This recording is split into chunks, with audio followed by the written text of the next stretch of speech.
We still tell stories about those days for a reason. After the world fell apart, before we rebuilt it, the men and women of the frontier survived against the odds, against nature and against themselves. Nowadays, when we feel that things in our lives are difficult, we can draw strength from the heroes of Turtle Island. We need to know that Dr. Hanover was wild and mean and out of control before she showed our parents and grandparents the way to reason and peace. She was far from perfect, but for better or worse, she led us here. It's important for you to understand that she started out at odds with Master-at-Arms Rogers, but on the night of the siege, they shared something deep and meaningful. They both saw the traumatized warrior in each other and forged a bond stronger than most of us can understand, even though they only know each other. Their friendship.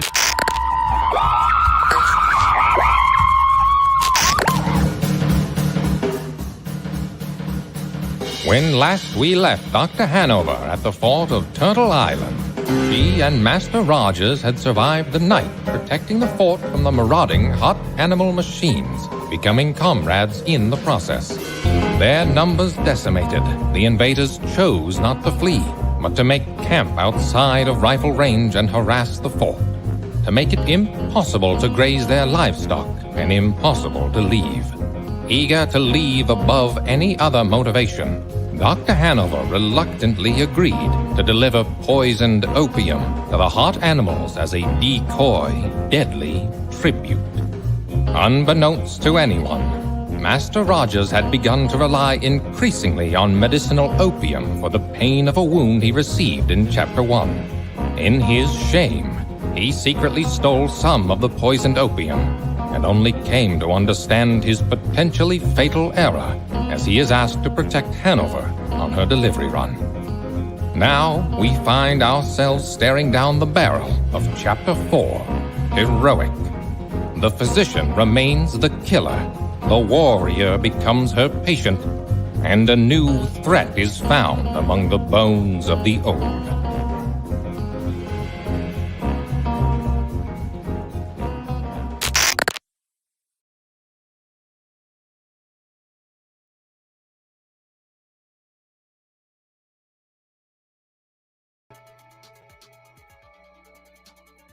Welcome back, everybody, to another episode of UHS Presents. Today, we have, as always, my co-host, Lori Foster.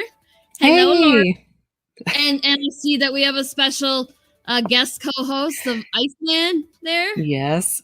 Covered up by your name thingy. Let's get rid of that. Nope, it's going to cover it up no matter what. Anywho's, so today we are talking about crafting in the apocalypse. What would change in the event of an apocalypse with the crafters and the things that they use and all the different techniques that they use to make their wares, all the stuff that they get. We're going to talk about all that. But first, we're going to do a quick update on the Surgeon Kickstarter because it is, believe it or not, still running for a couple more, like a day and a half now. Is that right?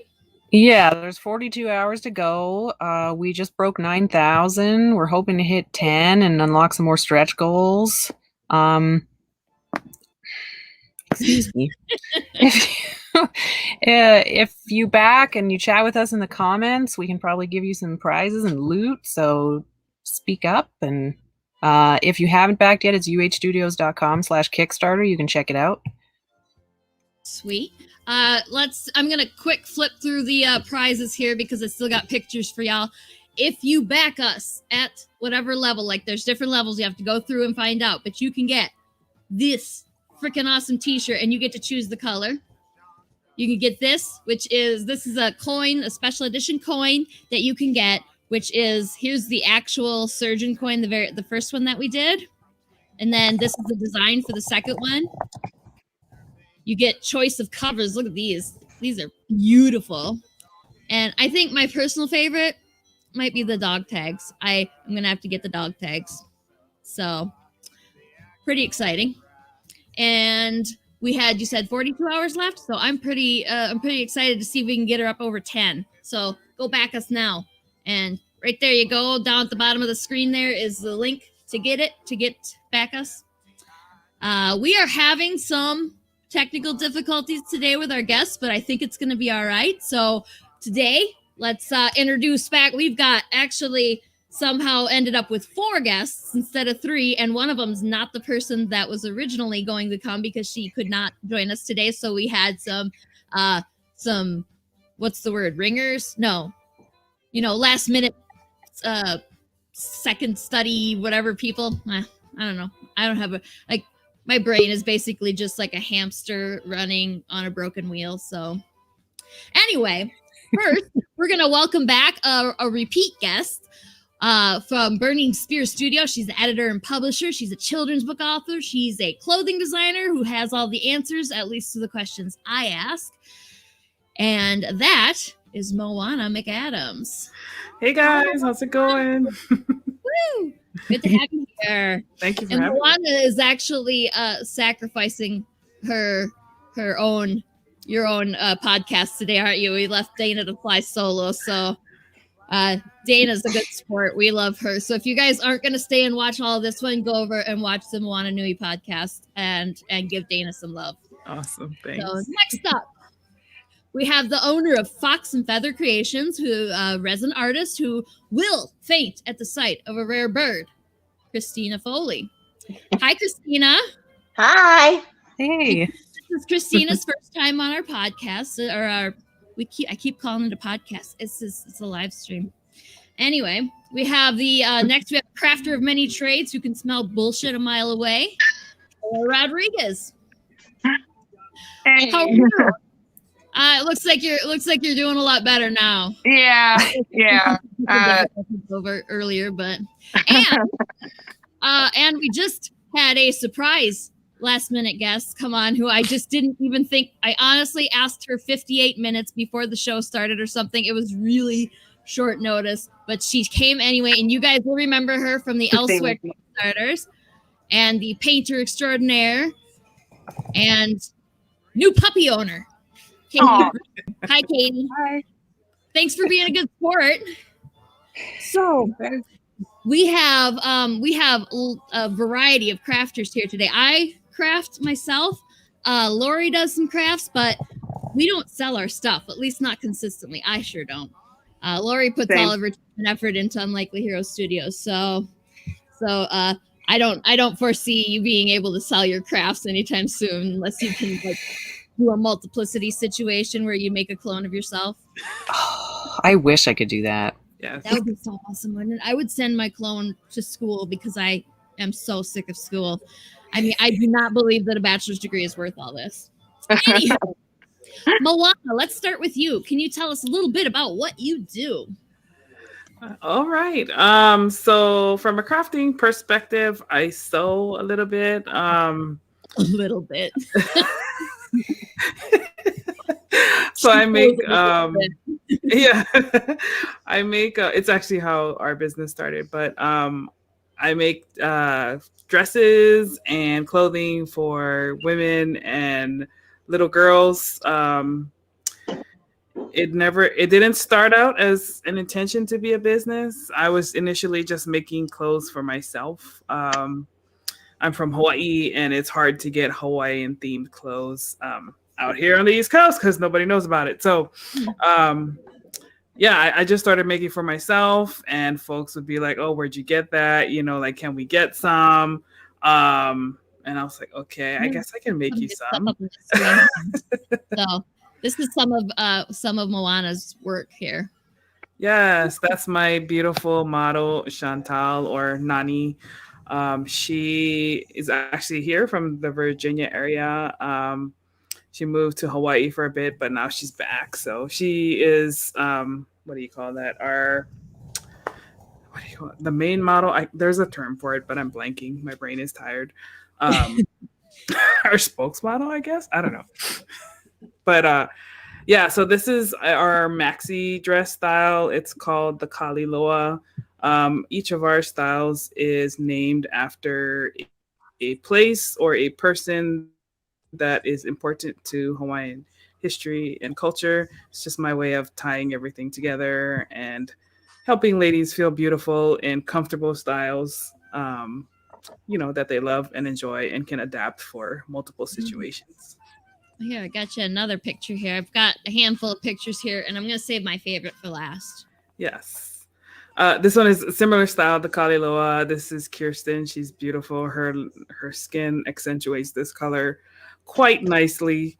And this is actually one of my favorite prints. All of the fabric comes from Hawaii, but during this apocalypse, it was a little difficult because shipping slowed down for a lot of folks and a lot of different distributors. So during the apocalypse, we actually did not do our dresses as much because most of our clothing is moved through fairs and markets. So instead, we pivoted to making masks instead. And that actually kind of saved us.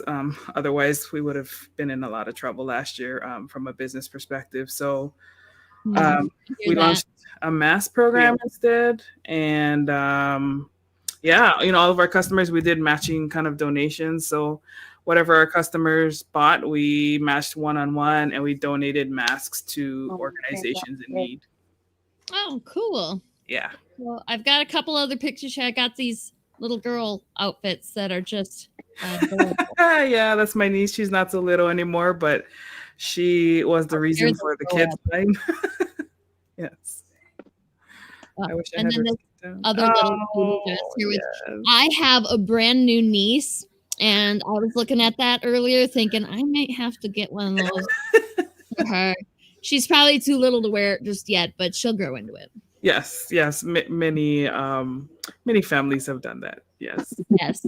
And this is my favorite here. This shirt is, well, it's a top. I mean, shirt is too boring of a word for this. This is it's elegant, but it's also like it's floaty, and I cannot imagine being uncomfortable while wearing it. No, yeah, this is actually one of our best sellers. You can do it casual. You can dress it up like Jeannie did here. You can switch the side of your shoulder. So if you want to put on the right side or the left side, and because of the way the prints are kind of arranged, you can kind of have slightly different look if you switch it around. So nice. It's very comfortable and makes you feel sexy in a very cool way. It is a beautiful top. Thank you. So thank you. And those are amazing. And like I said, I probably could just grill you all day about sewing stuff just because I sew a little bit myself, but I've tried to sew myself some dresses and stuff, but I'm not like that committed to it. So if I screw up, I'm like, fuck this, and I throw it all away. I've done that too, yes. So, because we kind of got Drea and Katie on here at the last second, so we don't have anything to show of theirs, but we do have some stuff from Kristina. So I see your logo here is Fox and Feather Creations, which is I mean the logo itself makes me want to buy all your stuff. So hey, I have Lori to thank for that. She helped me with that logo. Oh, did she? Yeah. That's why it's so cute. So okay, let's put up some of your stuff here, and you can tell us what you do. So that picture is pretty representative of me. It's at a Comic-Con. And I love dressing like a dryad because basically my business is picking wild mosses, mushrooms, having a huge garden, preserving things, and then sticking them in resin. So I make little fairy worlds that you can wear. So basically that's a picture of me being a fairy. I'm trying not to squeal right now. Look at these things. Okay, so I don't do ear gauges, but if I did, I would totally want to wear these. I look at them; they're adorable. And that's all actual real plants that you dried and yeah, everything that goes into my pieces has been it was real dried flowers. Those are real shells. Like every single little tiny fern is a tip of a fern that I've picked and dried myself. So I spend a lot of time outside in the forest, and then I spend a lot of time in my workshop. Yeah, so it is completely accurate to say that nothing that you create is an exact copy. Like they're all unique, every single piece. Yeah, you hear a exactly. little tiny human, I apologize. It happens. Yeah, So, those ear gauges actually have what been like keeping my business afloat. Like that's what I pivoted to, and online it just blew up. It was awesome. I was really happy. wow, cool. Pretty. So these I think are my favorite of the ones that you put in, as these pendants. They're so pretty. Thank you. Yeah, those are my little fairy world pendants. Those this is the first ones that I made that are actually double-sided. So if you turn them around, it has another different scene with different colored like plants, but then you also see the same mushroom and everything. So I was pretty proud of those. Those they take quite a while to make. Oh, that's awesome. Those are gorgeous. Another necklace that you did here too, which is also gorgeous. Thank you. Yeah, that was like my signature for a long time. Is I have a mini rose garden at home, and I've like perfected the art of drying roses. It's taken many years, and those are like tiny ones. So it's kind of like a Beauty and the Beast style drop that I really love, and I have of every color. It's gorgeous. Okay, so those are beautiful. See, I'm going to go absolutely broke today, just from like I gotta buy a shirt and a dress from Moana, and I gotta buy jewelry from you, and I'm sure whatever Drea has, I'll probably want some of that too. And I already know that I want like one of every painting Katie's ever done. So Yes. I think Drea's indisposed. Maybe we'll start with Katie. I'm So good. Katie- Okay, I'm here. We're good. Okay. All right. Well, Katie, so we have on previous episodes of UHS Presents, we have seen some of your paintings. They're freaking amazing. Actually, we saw some on Moana Nui podcast as well. Katie has been kicking ass with these portraits that she's go to the Moana Nui podcast and look at the ones that she did of Moana and Dana. They are gorgeous. Accurate. So accurate. Thank you. Some scrubs there. Did you hear that? Thank you, Katie. But what Thank you. Katie hasn't told everybody on our live stream anyway is that she does other stuff. So Quite a lot of other stuff, yeah. what other stuff do you do, Katie? Tell me about the other stuff. Well, before all this, COVID happened, I used to go to medieval reenactment, so I did quite a lot of things to do with that. I hand spin wool, which is actually I've got some here. That's all stuff that I washed from raw as a fleece, and then brushed, carded it and spun it. I've now got 4 spinning wheels, and I can spin on a drop spindle, but I just prefer the spinning wheels. I can weave. I do weave a bit of fabric. Nothing complicated at the moment. I do embroidery. I've been trying to find a picture of some of my embroidery because I don't want to go rooting around for it like 1 a.m. But what else do I do? I can do dry stone walling. Have sort of done crochet. I did. I'm not good at knitting, but I can do crochet kind of. Some of your sculptures too. You do 3D sculptures as well. Oh yeah, I forgot about that. Yeah. I used to do stuff with like epoxy resin and stuff. Like the epoxy putties, and I did like sculpted dragons and things like that. And I used to paint miniatures and all sorts of things. So. Yeah. I tried painting miniatures, but it turns out I am way too blind to do that. I need like magnifying glass and shit. It was fun. So, I'm pretty blind too. Fair enough. So Drea, I have not seen, because you so graciously decided to agreed to join us at the last second here, and I didn't get to see any of your stuff. So quick recap of like some of your favorite crafts that you do. Well, I think it's started with drawing for me, but lately I've been really getting into like furniture building and just anything that I can see that I can deconstruct visually. I'm going to try and do it. I don't know if that's a good thing because it means I'm getting into a lot of things, but lately it's definitely been like building my own garden boxes, any furniture I can use, like shelves. I built our desk downstairs. Nice. It's just kind of been, I don't know, fun, totally different world that I've been getting into lately. So Yeah. That must be in the water because I've just started to build a bunch of shit myself. Like I just have a aquarium and I just built a new aquarium stand for it. I built a bookshelf. I'm working on a flower box and yeah. So like it has. Well, that and flat box furniture is just so expensive these days.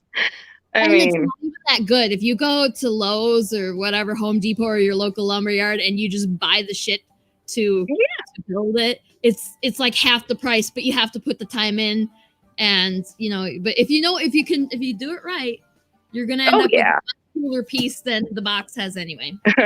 Yeah, it's definitely been a learning process. It starts with a bench that it might actually hold something for a day or two and then collapses and you realize, okay, you got to add supports here and there. So I guess it's kind of nice to be able to see the mechanics of things and how to, of course, design them so they're visually pleasing as well. And that's the part that I'm starting to get into. It's like, okay, build something that functions first. It can be ugly, but it functions. And then you go from there and, maybe you want to, add some sort of decorative edging to something or, do something pretty. Yep. But that's actually exactly like my process. That's not like you're spying on me or something, aren't you? Well, okay, let's quick catch up. We only got a couple of comments here. So Steven on Facebook says hello. So hello, Steven. Thank you for watching again. Steven's awesome. And both Mike Dolan and Steven figured out the word that I was trying to come up with but was fumbling for. It's understudies. Yes, that's the word I was after. I should write out my intros a little bit better than I do. I really only write out the introductions for the guests and then I just let you guys have my word vomit at the beginning. So it's unscripted. What are you going to do? It's all live and coming at you right like this.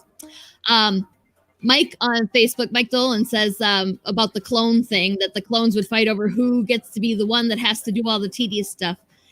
And I feel like if you could do the clone thing, I think I would try to engineer my clone to just fucking love homework. So like then I wouldn't have to worry about that because I would never fight for homework. Yeah, and then me and Moana want clones that do the marketing for us, so we don't have to do that shit. Oh my god! Yes. Hell yes. Do my marketing, do my social media, clean the house and cook food. Well, actually, that's not fun. I think my clone would be no good at doing that. I don't want someone else to do it because I'm terrible at marketing. We can make the clones do what we want them to do, and I assume there's also a way to make them be good at it. So once we have the technology, Katie, yours is first on the list. That's right. That's right. Just make me functional. That'll be fine. Well, I think all of us want that. I know I do. Okay, so since we are still doing the Surgeon Kickstarter, we wanted to ask the question: if you were doing your craft in the apocalypse, how would it change? You wouldn't have manufacturers, but Amazon's gone. We don't have any of our suppliers. We don't have anything. So how would your craft change? So let's start with Kristina, because I am curious about your answer to this question. How would resin craft change? Well, yeah, I wouldn't be able to. Once I ran out of resin, I'd be done. But I am also a herbalist, so I could just switch and start like dealing herbs to everybody because I know where they grow. I know what time of year they grow, and I can do some crazy like druid shit with all of it. some medicinal stuff, right? Yeah, no, exactly. So I think alchemy, apothecary. One of those words. Yeah, that's it. Mm-hmm. And also, my boyfriend knows how to make hard alcohol because we have a still. Probably shouldn't say that. But I'm happy during the apocalypse. But you can make like tinctures and apothecary stuff.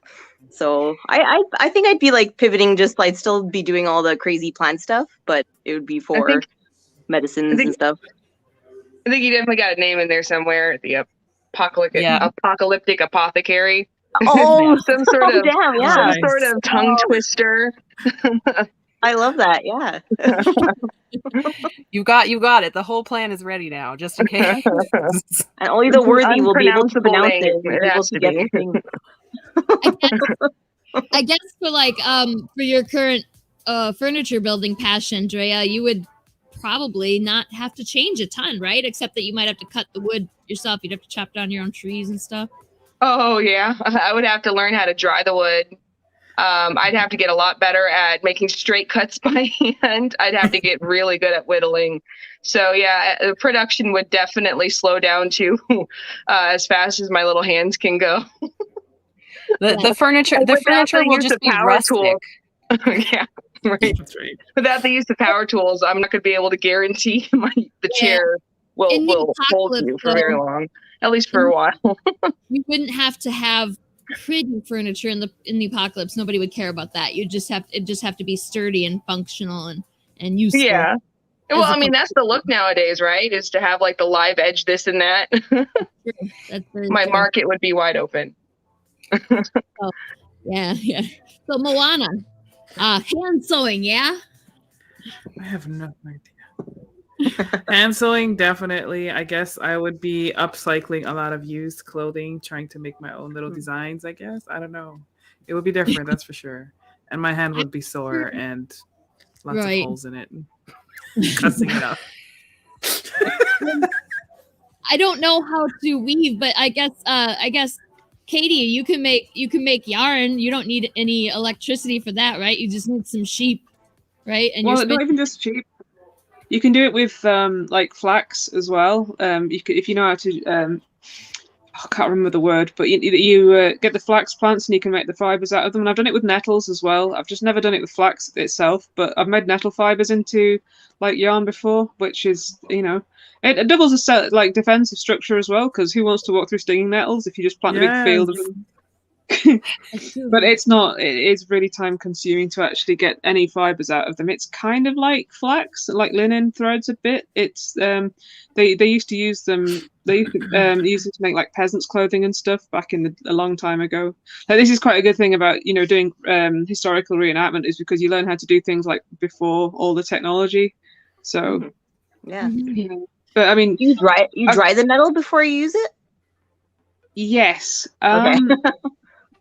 There's a couple of ways to do it. Some people just throw them in like a sack and throw them in like a stream for ages until it rots down. I just left them out in the open for about a month or two, and when it sort of like starts to break down, you can separate the fibers away from the stalk, and you just peel it. So you strip them off, and then you have to sort of like card them and brush all the rough bits off, and then you get all these long fibers in the middle.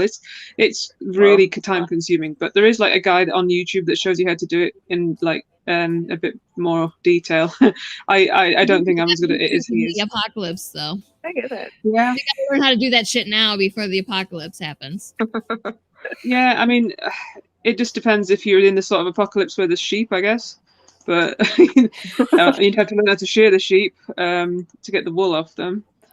But in the medieval times, they didn't have all the like hot waters and soap, so they just used to put the fleeces in big vats of water and leave them for a couple of months, and it ferments, and all the sweat of the fleece turns into a kind of soap, and it cleans itself, but it smells really bad. I've done it. It smells like it's been described, huh? Yeah, it's basically fermenting sheep sweat, so it smells revolting. But if you wash it out, and once it's dried, it doesn't have the smell of it anymore. It's just getting it out of this like vat of is it swaint it's called or something? It is revolting. It's horrible, but yeah, it works, and that's how they used to clean them back in the day.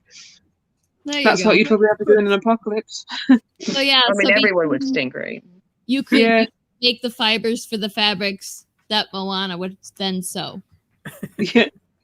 Because I don't know how to make, like, I don't know how to weave like the cotton, the very fine thin material that is the most pleasing for me to sew anyway. I can picture Moana getting tired of that shit and pivoting to like making armor instead. Like, I feel like Yes. Bitch. Yes, we don't need to be pretty anymore. Let's get down now. Yep. Let's get down to That would business. be a thing is, yeah, you wouldn't need to have it be for, it's not a fashion. Like right now, it's always about fashion, but yeah, in the apocalypse, you'd want it to be as long lasting as you can. Exactly. Durable, protective gear, that kind of stuff. Right. Yeah. And if it's wool that's done with that method, it's kind of got the lanol in it as well, so it can be waterproof slightly as well. So Yeah. yeah. Yep. So there is more clone talk in the comments here because Mike Dolan says you'd want your clone. Okay, so the clones would fight. So then he said, what we want are androids, not clones, not so that they do the things that we ask them to do rather than the things that we want to do. And That's Lori fair. Heather very aptly suggested that we'd need one to do data entry. That's right. Yes. Yes. Yeah. Soul sucking. Yeah. Morgan says he's about to come up with diabolical things for his clones, and he also said, "Hey to Katie and Moana." Hey, Morgan. What up, Morgan? So Mike Dolan said apocalyptic apothecary might not be a great name for a band, but it would be a great name for that as yet unnamed band's debut album. If you can pronounce it, if you can say it right the first time. 3 times fast. Morgan also said that YouTube saves lives. The Yeah. True Rift on YouTube said just armor with nothing underneath would chafe. Yes, which- it would. Yes, it would. Morgan said I would buy Moana's armor immediately. Yes. Yeah. Same. Yes. Oh, I just remembered I did once have a go at making chainmail, so I know how to do that. Oh, nice. There we go. You Yeah. do that bullshit with the making the molded boobs on the armor. So that's Yeah, because that's ever going to be completely convenient. So yeah, so the stuff that I brought, like I have for my own craft stuff, I'm kind of like Drea, where I go around and do a bunch of different stuff. Whatever happens, pique my interest at the time.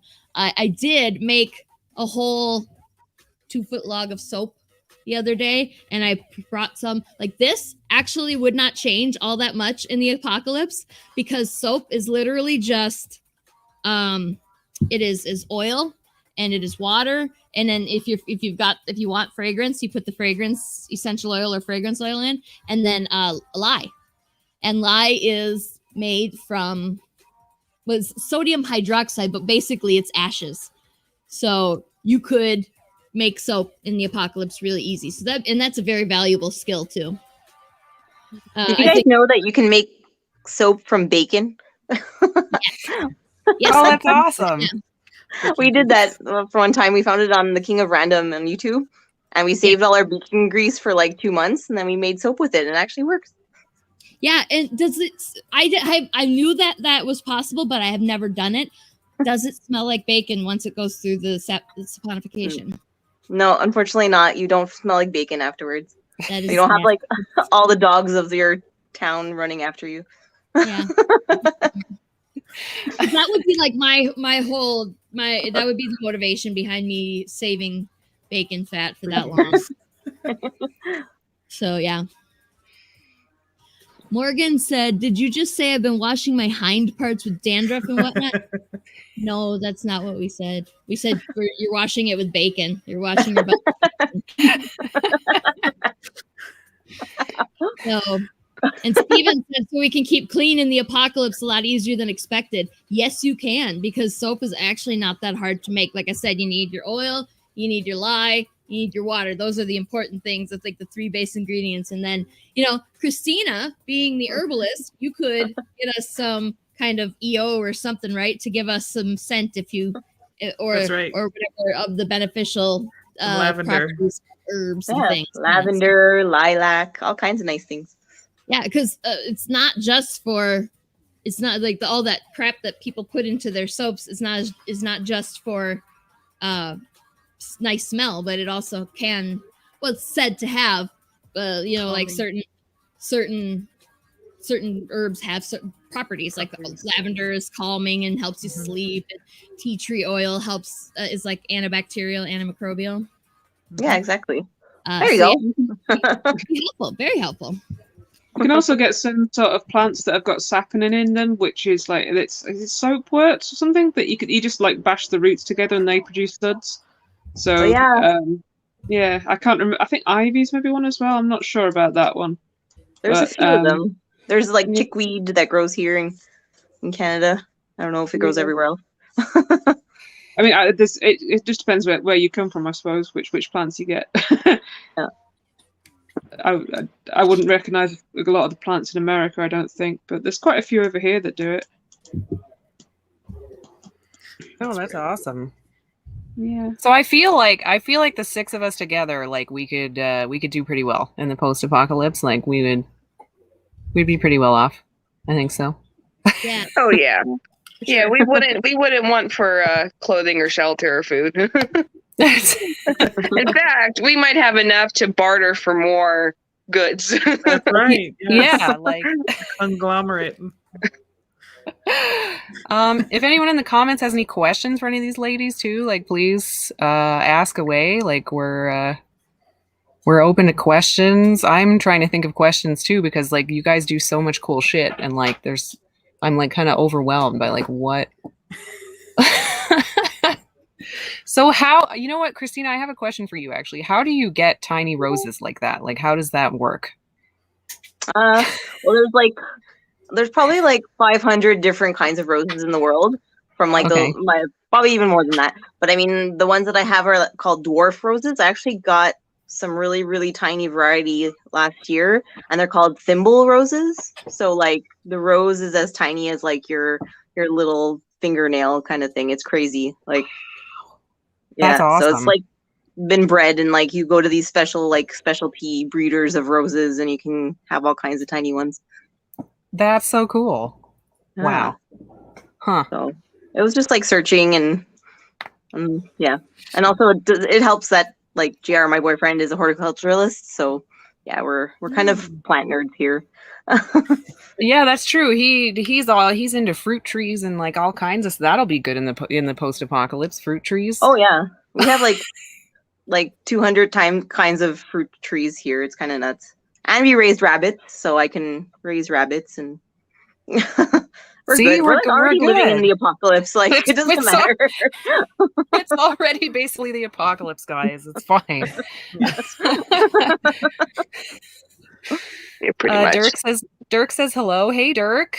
If you have any questions for our female crafters here, shoot them at us.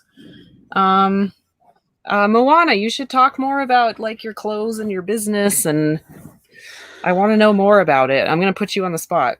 Oh gosh. Okay. Well, which part do you want to know? I don't know. I do so much. I'm a little scattered, but you're okay. So, actually, the clothing line had to take a little bit of a backseat last year, as I mentioned, because of all the craziness and yeah. I mean, but it was fine. We did the masks, right? Like we essentially took like a lot of our kind of scrap fabric that's been kind of laying around and sitting and not really producing. Obviously, because we're in the comics community, we had a lot of comics related fabric, which made that really easy. I mean, those were the most popular. They sold out so quickly. Initially, we started making like just adult masks, but then, people were like, well, I need for my kids too, and of course, kids love cool superhero stuff. It's definitely a hit.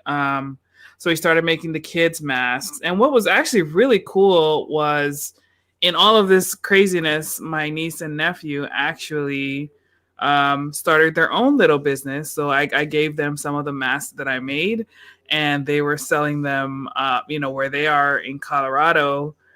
And throughout all of that, like my nephew had been struggling in math before. But like after this whole, starting the business and selling masks and all these things, like his math is like on point now. Like I think he's actually ahead of his time. And I'm just like, look at you, like That's so awesome. just trying to foster some of that stuff in the young ones from a younger age, and see, like what they end up liking and turning into a business later. So just planting the seeds, kind of along with Kristina, like a little gardening in that kind of sense. Oh, that's really cool. And sometimes kids just do better with practical aspects like that. Yes. Like, why do I have to care about math? This is why you have to care, Yeah. Really simple math, right? Yeah, absolutely. But yeah, he's an ace now. So That's we are on to negotiation skills. So yes. That's awesome. Yes. I was curious too, like, especially Moana and Kristina, but like Drea and Katie, you're welcome to talk about it too. Like, biggest challenges in terms of crafting and in terms of running a crafting business. Having to do everything yourself. Yeah. Like Not that. having clones. Yes.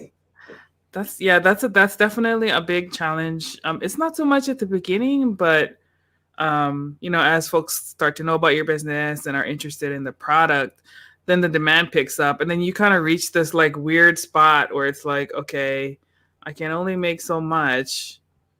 In order to grow, I probably have to outsource some stuff. But then, there's costs associated with that, just like comics, right?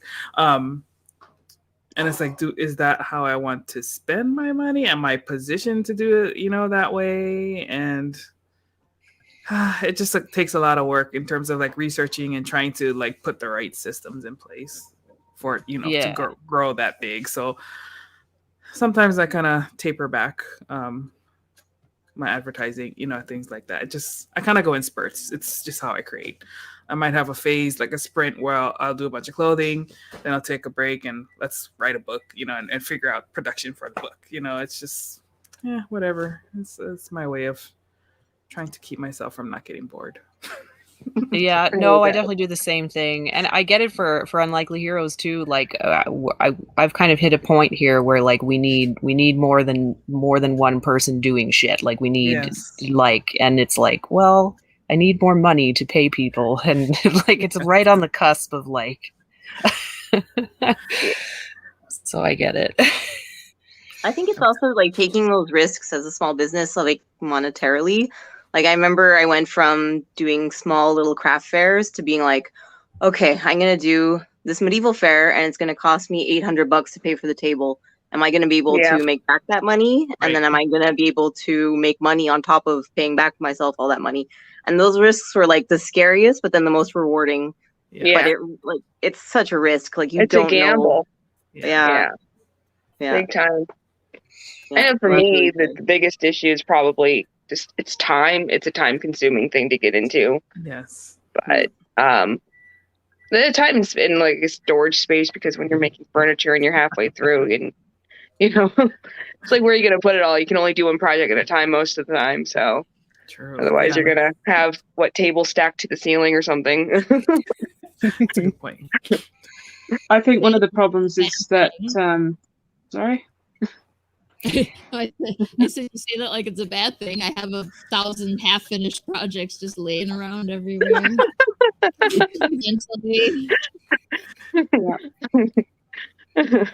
Yeah, I think not one a of the bad problems. thing.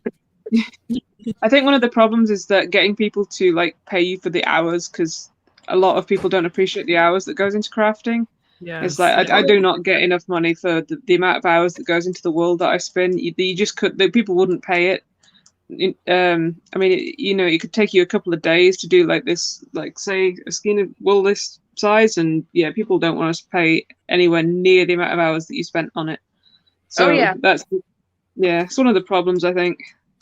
See, a good friend of mine, she would do cosplay costumes on commission, and when she first started, she lowballed herself so much that like I just ended up taking over her pricing for her, because she would basically have them pay about as much as materials, and she thought, it was out of a good place coming from her heart, but she wasn't making enough money for it to be worth it for her. So I kind of had to step in, say, listen, your work's worth more than just like materials and like a tip, and if anyone had a problem with it, well, I would take over for her and explain to people, listen, it takes how many hours to do this type of thing.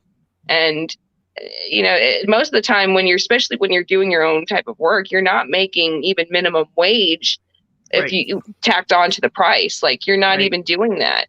So it's just, it's nuts. And I mean, there's been times where like I would be at a Comic-Con or a comic book festival of some sort, or a cosplay convention, and I will actually tip people more because I think their work is worth more. Right. And I know how hard it is to be there. So I think that really struck a chord, because most of the time, people don't understand how much work goes into these types of things and how much you don't walk away with at the end of the day.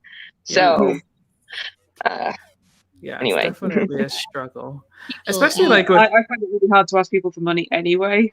I just Sarah will verify that. So.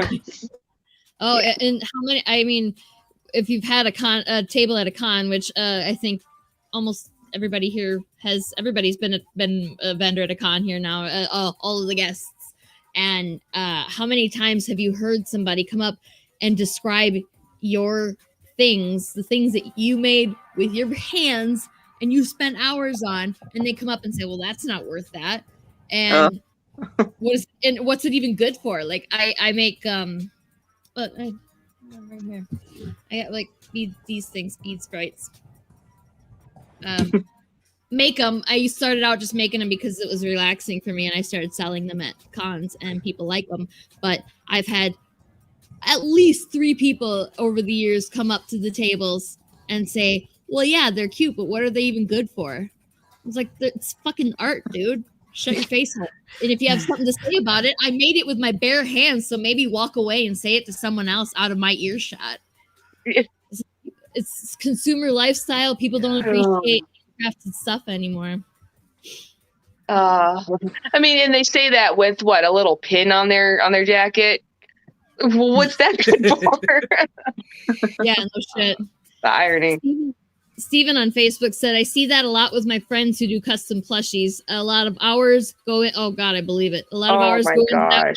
People are like, but insert big brand with 5 factories, sell it for 1/10 of that price. Yeah, exactly. Yeah. That's people see the shit on Walmart shelves and they go, well, I can buy that stuffed toy for $10 at Walmart. Well, first of all, no, you can't, because handmade stuffed toys are one of a kind. And secondly, exactly, a machine made most of that toy. Yeah, so, and I need to get into the conditions that the workers are in that made it. Like, yeah, if they paid the people a fair price, and that would not be a $10 plushie. No. Yep. I think that those kind of comments, I think when you're beginning, are the hardest. I remember when I first started, people would like literally be like, there's a mistake in this, or there's like, no, I can't get this because it's not perfect, or there's like a weird ripple in the resin, and it would like break my heart because I'd be like, I've worked so hard on these things, like blood, sweat, and tears went into them, and then the person's like, nah, whatever. So now like it can either break you or build you. So like now I have a huge bin of things that are rejects because like now I'm so meticulous. But I could, like, some people will see them and be like, what are you talking about? There's nothing. And I'm like, no, I can't sell this. So it's like, it depends.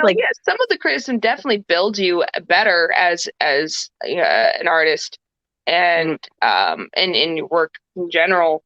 But of course, it's easy to sometimes take the, I think, negging criticism to heart. And unfortunately, like at a certain point, you just have to get objective with yourself, and it's almost like you have to put a filter on your head for what's legitimate, good criticism, and what's just, some negative feedback from someone who just wants to come up with an excuse not to support your work. There's a surprising amount of people out there who will be very happy to insult the shit out of your work just to see the look on your face when they do it. It's like a leveling tactic. In real, people are so bold on the internet to say shitty things about your work there, but I'm surprised every time I go to a convention at the things people will say right to your face too. It's Oh. And that would happen in the apocalypse. Nobody would ever be that shitty to you about the stuff you make in the apocalypse. Well, especially if I have a sharp knife in my hand and a big club. That's fair. All bets are off in the apocalypse. No, there's going to be no assault and battery charges. Lori Morgan is being naughty in the comments over here, saying whoever's in charge of the cameras, I think we should zoom in on Lori's face. No. I'm not going to do that to her because I can see how red her face got. I was watching last week on Chat and Draw, and he likes to get in the comments and put me on the spot because he knows it embarrasses me, and he does it on purpose. I mean, it's effective. There is that. And but to be fair, thing that did happen. So I mean, there's a little razzing needs to be done for that. Yeah. To be fair, when he goes on shows, I do the same thing to him. That's right. Don't get it started, Morgan, in the back. Mike Dolan said, "Know that only 3 people with a negative attitude out of the huge number you weren't counting who aren't snotty crap weasels is a refreshingly tiny number," and that is so true.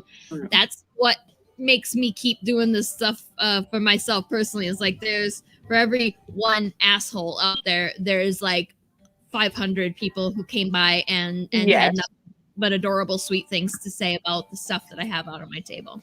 Yes. Yes. It's the comment that sticks out in my head the most from a person who stopped at my table at a con was actually not related to my crafts at all. It was a comic book person. He was coming to look at the at the Super Volume 1. So it wasn't even on my stuff. He insulted me because he's like, "Well, I would ask you a question, but you didn't write the book." So I was like, "So that means I couldn't have read it, you dumbass." And I was like, "Well, I do work on the book and I have in fact read it. So ask me a question." And he flips to the middle of the book somewhere and he goes, "Why is the street naked? Why is this guy naked?" And I'm so mad. I'm so mad because I didn't think, and Zach actually gave me the permission to to use this as a response if it ever happened again, to say if somebody asks why is this guy naked, I could just be like, "Oh, he's naked?" And had no fucking where. But no, I was like, well, see, that's a question that could be answered by literally anybody who's read the damn book. So why did you assume that I didn't know? And it was pretty obvious that wasn't the actual question that he had, but he just didn't ask me because I'm a girl, so I couldn't possibly know about comic books. He was one of those guys. I swear there are people out there who will ask questions just to get under your skin and try and trip you up. They do it for a living, I swear it. I used to be a tour guide, and that they would come on, and especially not to get into the whole topic of sexism, but there is sexism when it comes to history knowledge. And there's a lot of guys that would come on trying to trip me up, thinking I don't know what I'm talking about. And I know exactly what kind of person that must have been who came up to your table. Absolutely. Kristine's been sitting still so long, she's starting to grow fungus. I'm a fan of that. That's how an apocalypse uniform. We just all have the mushroom hats. That's right. Yes, I'm on board. I crafted it myself. That's adorable. Stephen asked, how did I have the control to let him leave on his own 2 feet? It wasn't easy, my friend. It was not easy, but I did. I think if there had not been a 6-foot table in between us, I might have I wouldn't have been able to just sock him because you can't do that. You go to jail for that. But not in the apocalypse. Accidentally poke him in the eye or something, So yeah. I seriously I did not have the control because I went. I was like, that was when he asked the question, I seriously rolled my eyes and let out a very dramatic sigh.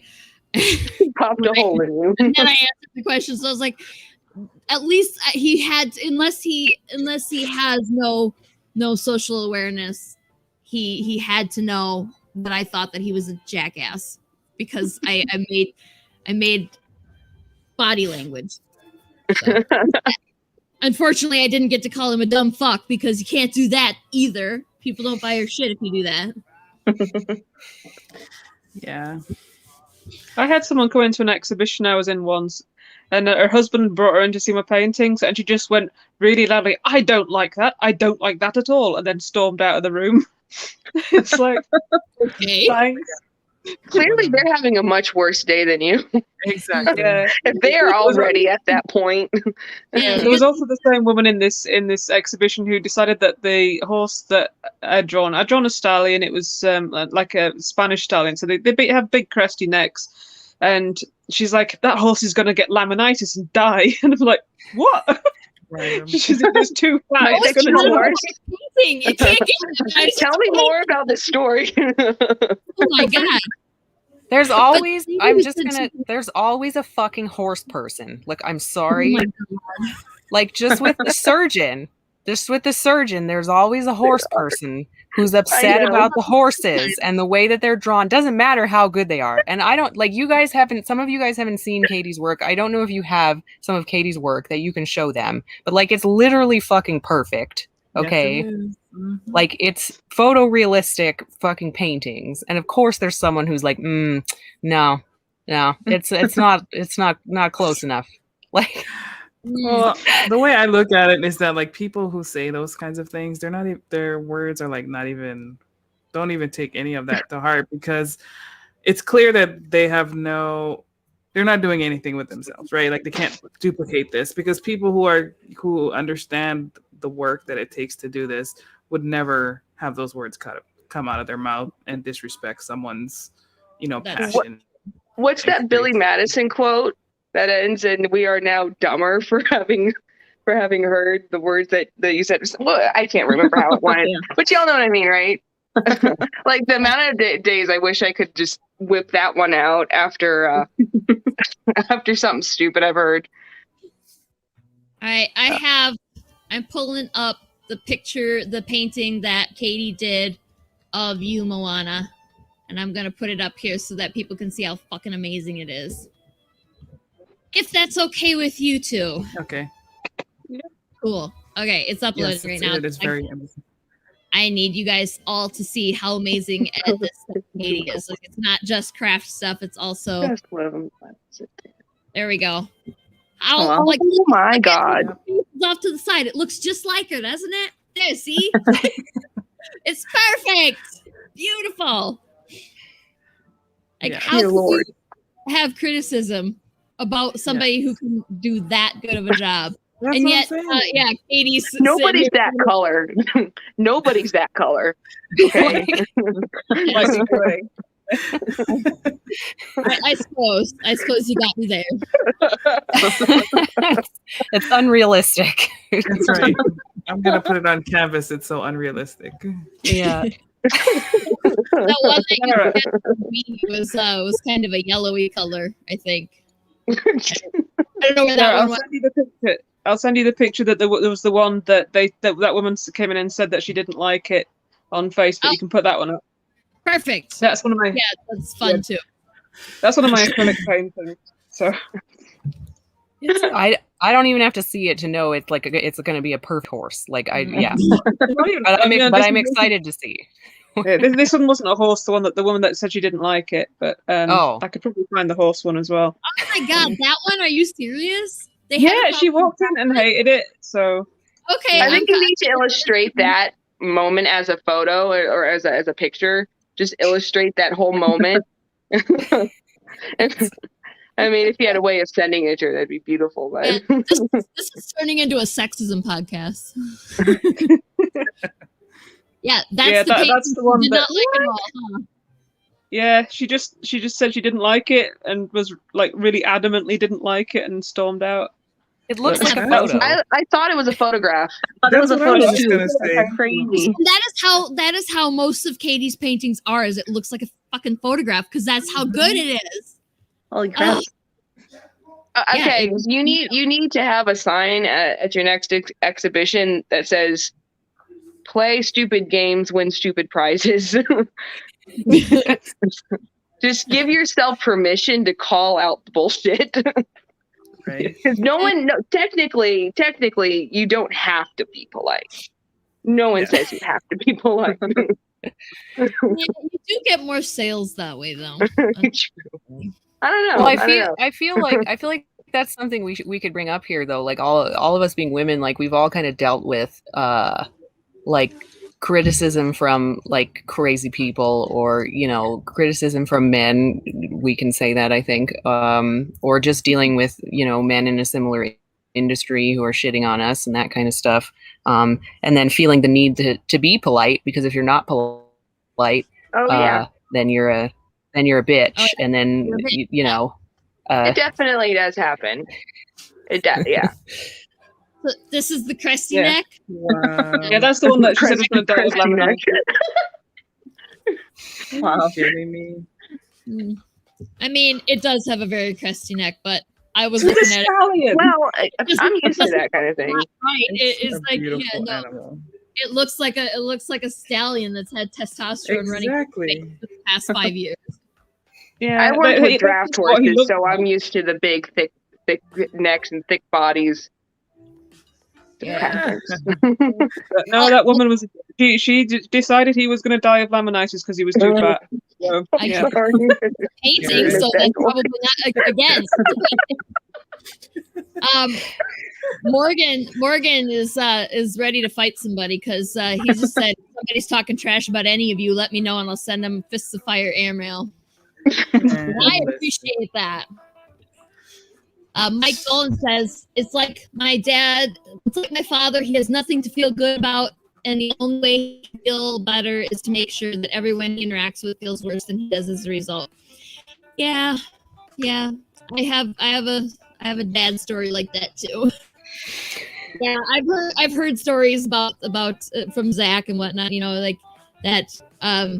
If you have a very, what's the word, that the parent that always wants you to do better and nothing is ever good enough. Like I think we probably all have a story about a parent or elder that we looked up to that did that to us and kind of killed us a little bit inside. Yeah, I'm sure there's a term for it, but yeah, they kind of would always withhold their praise. Yes. Oh, but that my dad is he's very pessimistic up to my face, but then he'll go and he'll tell everybody, oh, she's such a good singer and she's such a good artist and she's so good at this and that. And it's like, how come you never say that to my face? Right. Hi, Dana. Didn't want to spoil you,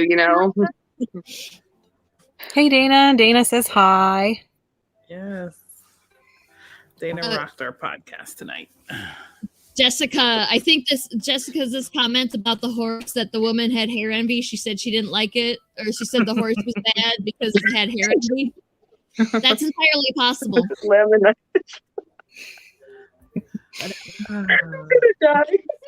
This is started out as a crafting in the apocalypse, and it's turned into sexism in the modern day, pre-COVID modern day. It's okay. Sometimes you just need to get it out, man. Sometimes we need to just talk about this shit. That is the risk that we run by having all women crafter makers on the stream here like this. Like, I will derail a conversation. I'm guilty. I mean, if it's in the apocalypse, if they start being really sexist to us, they can just say, "Well, you're not having any clothes." Exactly. No clothes. No healing herbs, no soap, no furniture. You won't get your 4-poster bed from me, mister. Yeah, if you're not going to I'm not going to give you soap.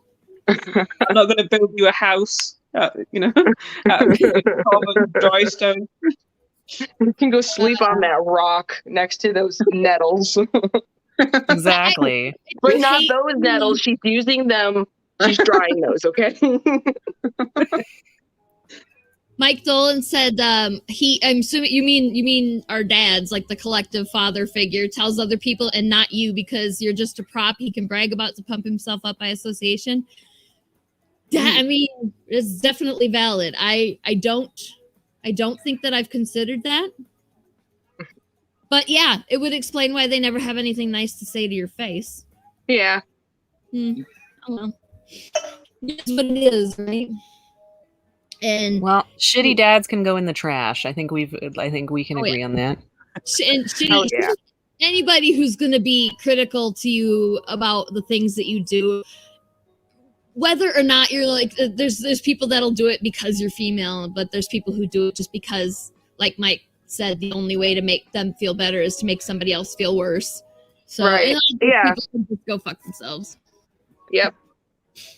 Well, I mean, I think it's extremely important to just to be aware of those types of tactics that are used and not to take it internally, even though, of course, it's hard not to sometimes, depending on who it's coming from. But just the more we're aware of how these things are used, I think can only help us in the end. So. Yeah. And it's just a shame that as women, we have to predominantly hear that from men too. So I mean, it just like I think Katie's the only one whose story had a dismissive comment was a woman. I'm going to die if I keep thinking about that. Well, I think I do a lot of craft fairs where it's all women. So actually, I feel like most of my bitchy comments come from those old women that have nothing else to do with their day and then go around and criticize everyone. So That's fair. I want to look them in the eye and just tell them, you must be a joy to live with. And just leave it at that. That's what I said. I was like, I know that this is going to come as a potential surprise to you, but I hope I never run into you at a party. Yeah. Oh man. Yeah. I don't know if anyone told you this, Diane, but you are obnoxious. Exactly.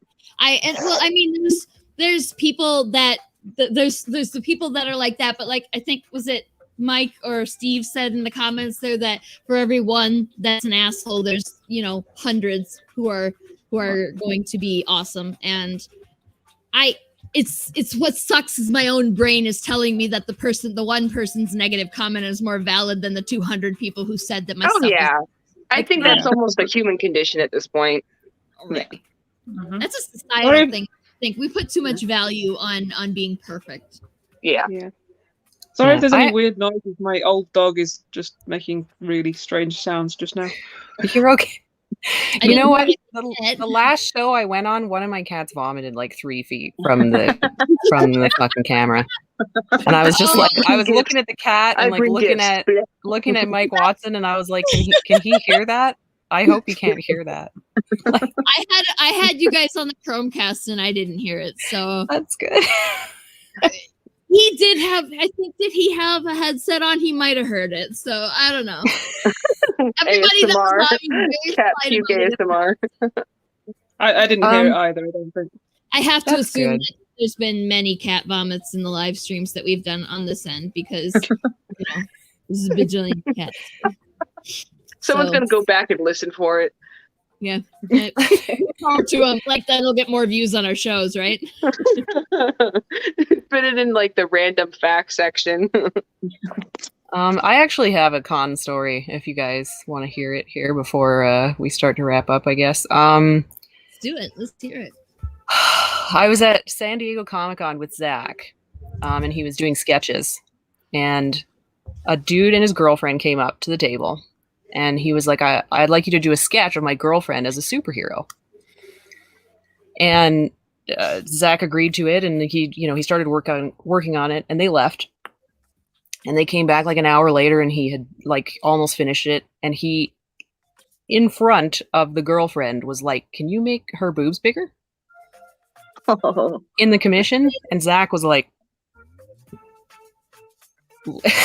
like he didn't know what the fuck to say, and I was just looking at the dude like, right? How is this? Like, are you joking right now? Yeah, like what?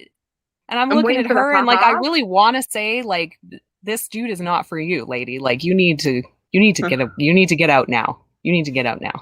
Like, run away screaming. Blink twice for help. God. That's I I mean, at least I guess he wasn't insulting the art, but like, gross. But that's got to work on you. That has got to work on you. Oh, I that mean, makes my look, stomach I hurt. know it's been a while since you guys did the San Diego thing, so that to stick with you all that long. I mean, I can only imagine it's gonna stick with me now, so I can only imagine how long it's gonna stick with you. Yeah, it's just unbelievable. You just Like want to you hear slap. things like this happening, but when it happens in front of you, like Mm. it's like you phase out of reality for a second and question what's happening. It's so unreal. Right. And it just like for me, it often makes me want to go, oh my God, all men suck.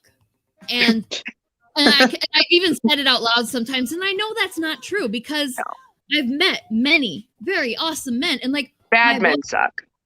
Yeah, bad men suck. Like my boyfriend is like, he has his ups and his downs. Like as far as like, we get along 99% of the time. And the guy is endlessly supportive of the huge fucking messes that I make when I'm in the middle of a project. And Are you sure we don't know each other? every time I make supper, he thanks me for it. And I'm like, you don't have to thank me for it. I didn't make it just for you. I made it for me too.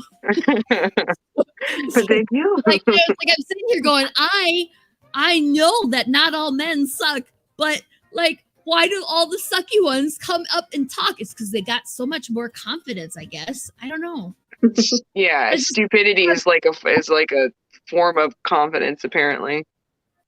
Yeah, and like just the men that I met via the comics, and Morgan, for example. Morgan is awesome. Mike Watson is awesome. I haven't spoken to Mike Dolan face to face in internet speak, but he seems like a really nice guy. Like I can't imagine Zach's brother saying something like that about making his girlfriend's boobs bigger in the drawing. Like I can't imagine that. Like I know that there are tons of awesome men, but the ones that are shitty are just so much more vocal. Right. Yep. And Well, they they definitely stand out because they're such outliers, So. All right. Well, we have a bunch of guests tonight, so I think we have to start doing the final thoughts here because it's going to take a little while to get through everybody. So, Moana, you have to scoot off soon. So, let us know. You can recap and then let us know where to find you and where to find your gorgeous clothes. Oops. Oh, you're muted. Sorry. The face is priceless.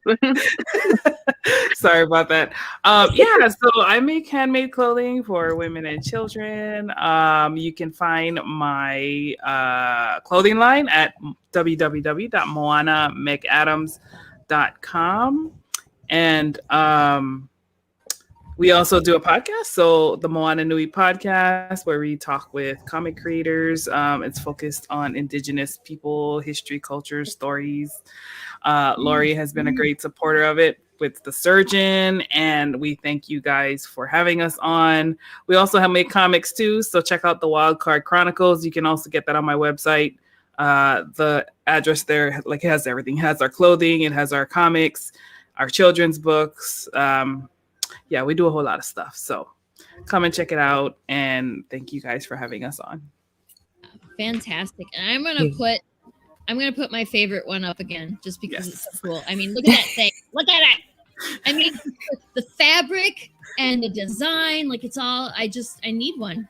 I hope it's fit around my ass. My ass is huge. Like, well, that's why we have the slit, so that it goes above the hip and accommodates the curves. All right. Works for me. Beautiful. So, yeah. I want to thank you for coming and talking about this stuff. And I want to thank you for making such awesome stuff. And I hope we get to talk to you on here again soon. Absolutely. And hopefully we won't take you away from your own podcast next time. But thank you so much for doing that for us. And thank you to Dana for letting you sneak away this time around. Yeah, no, definitely. I appreciate you guys having me on. And guys who are watching, please back the Surgeon if you have not yet already. Oh, thank you. Yes, please do that. So, let's see, Katie, where can we find your stuff, and what are you currently selling, and where can we find your stuff? Probably best at the moment for my official Facebook page. It's hang on, I'll send you the link to it. I do have a website, but it's really not very well updated because I'm just terrible at doing that sort of thing. So yeah, my official Facebook page is probably the best place just now. Okay. I sent you the link. Okay, and I want that's also got your paintings and stuff all on it, right? It's I don't know if you put the spinning on there. Do you? Sometimes the spinning is mostly like on my personal one, but I should probably put it on my official one as well. Because yeah, and I also start putting up like the comic stuff on it as well. Yes, and Katie, we can't divulge anything right now, but I think that everybody needs to keep watching Katie's space because she's doing more comic stuff. So I've seen some of the previews, and I know that's still pretty hush hush right now. So there's the link to Katie's page for to see the art. When I'm not puppy wrangling. I actually get to see it a lot in the work in progress part because of the when you send them to me and we talk about it, and I love watching your process. So I hope that you start streaming again soon, because I know back when you were streaming it was really fun to watch, like watching Mike draw for an hour. It's very soothing. Yeah, I should start doing that again. But yeah, that'd be awesome. Yeah. So okay, so Moana's left. We got Kristina. Kristina, recap on your stuff and tell us where we can find it. Yeah, so I make resin jewelry with all naturally preserved mushrooms and roses and flowers, forget-me-nots, anything naturey. You can find my stuff on Etsy. That's where I sell most of my stuff. Right now, I'm pretty sold out of a lot of things, like all those mushroom things. I have one mushroom necklace, but you can always just message me. You can find me on Instagram as well, fox_and_feather on Instagram. And you can always just message me being like, oh my God, I want that one. Can you make me one? And I can do custom things. I've done like the strangest customs. Like I've put a umbilical cord with a rose in a jewel. Like it's wow. Cool. Yeah, That's actually and like I can do pet memorial, all kinds of things. So just you can message me also on Facebook, Fox and Feather Creations on Facebook. So I'm everywhere, and yeah. Sweet. Drea, do you sell your work? No, not yet. I mean, I don't know if there's going to be plans to do it, but not yet sounds promising, like you're thinking about it. So yeah, I've always had an idea of doing something like that. Like an Instagram or Facebook page that we can go look at your stuff that you're building? Well, right now I have lots of plant antics going on there, but if I do have any updates on wood projects, I do put it on my Instagram. Did you say plant antics? Yes, the pandemic, and I have found interest in botany lately. That's the nicest way I could put it. There's nothing wrong with that. I have an unhealthy obsession with plants myself. Uh-oh. It was pre-pandemic. I mean, it was pre-pandemic. When I had my office job at the university, I was that lady that people would come to my office just to look at the plants because we had these huge counters and mine was crammed full of plants. I have a feeling you and I would have a lot in common. It sounds like it. I'm gonna have to send you a Facebook friend request. Absolutely. I've just got millions of trees. Baby trees. Down for trees too. You were any kind of foliage. Yeah, so you're gonna be a crazy plant lady too. And Katie's got a bunch of tadpoles. Like she's a crazy frog lady as well. Oh, you can use that for plant water. I know, right? Yes, That's I what- do, and Okay, it really is we're effective. gonna get into like super nerd right now. Told you I can derail a conversation. I was like, I have a fish tank, and that's what I use my fish water for when I change the water. Can I get an air 5, please? So, yeah. So, that was everybody, right? Lori, did we move on the Kickstarter at all? Let's see. It looks like we went up a little bit. We're at 91.31. Thank you to anyone who backed during the live stream. Thank you to everyone already backing. We almost have 300 backers. I'll probably give some kind of thing away when we hit 300, and we're 3 away. So, Sweet. uhstudios.com/Kickstarter and get. I have that banner too, but I got a little scroll crazy, and then it went phew, down. There you go.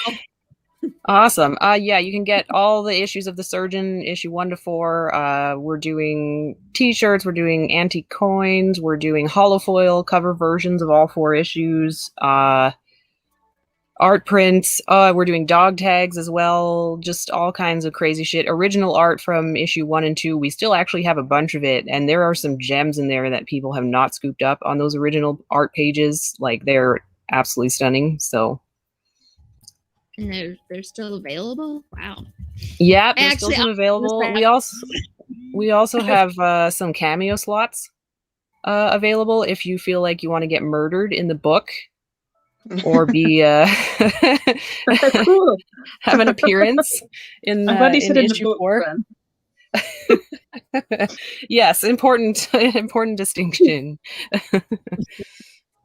So, and I'm gonna ask everybody who's still watching, go subscribe on YouTube, because we still don't have enough people to change our damn name on there, and it's driving me nuts, and I want to change it. So go subscribe to our channel on YouTube so that we can change that.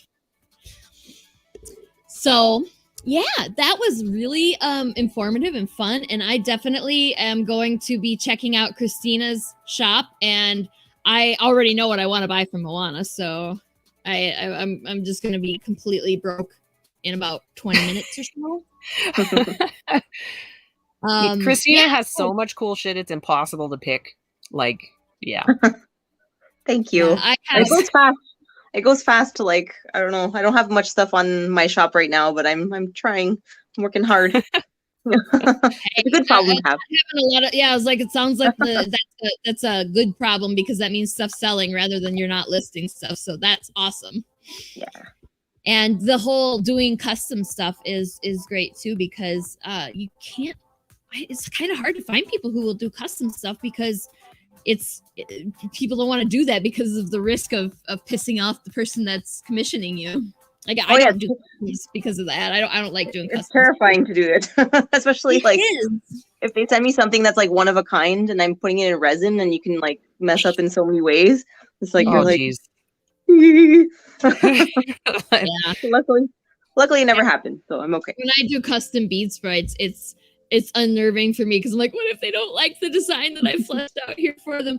But it's not the same as encasing somebody's unique, priceless, one of a kind thing that has enormous sentimental value and fucking it up in resin. So My God. props to you for the bravery. You are bold. And I've been doing it for enough time now that I'm like, okay. And then I also, if it's something that they can send me 2 of, I always ask them to send me at least something that I can, like, if I screw up one, it's not the end of the world. Yeah. So Nice. so no amputated toes and stuff. No, you only got one shot. you got one shot and that's it. Would you do an amputated body part in resin? Would you do that, or would you draw a line there? That's a Well, good question. if it was well dried, maybe. I've done skulls. We'll just leave it I at do, like- that. We'll just leave it at maybe. Maybe. Because I'm assuming that if you get a message from like Lorena Bobbitt or something, you're gonna say no. But What? If it's well But preserved. now I'm gonna get all these messages of people being like, "Let me send you things. It's well preserved." well, because I was just thinking, like, my mom was one of those people who kept a lock of our hair when we got our first haircut, like stuff like that.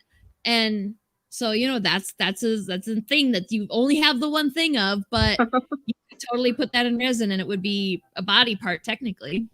True. But there are probably, I assume that there's some things you'll draw the line on.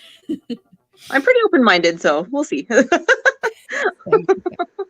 Okay, well, I want to thank everybody who's watching and who stayed until the end, because we kind of veered off course a little bit there. So we were still on the same path. We just kind of. No, that's the best part, is when we go off course and we talk about like encasing people's balls in resin and shit. Like that's the cool stuff. Like, and that's what I like about doing this live, as opposed to having a podcast where we could edit it later. Like that might not be as fun. Might get us more listeners, but it would never be as fun. So Steven said, "Thanks so much, everybody." And that Steven is another one of those guys that I've talked to a little bit, and he's a good guy too. yeah, Sorry, he I is. forgot you when I was originally talking about good guys, Steven, because you are also a good guy. And Eric's an okay guy.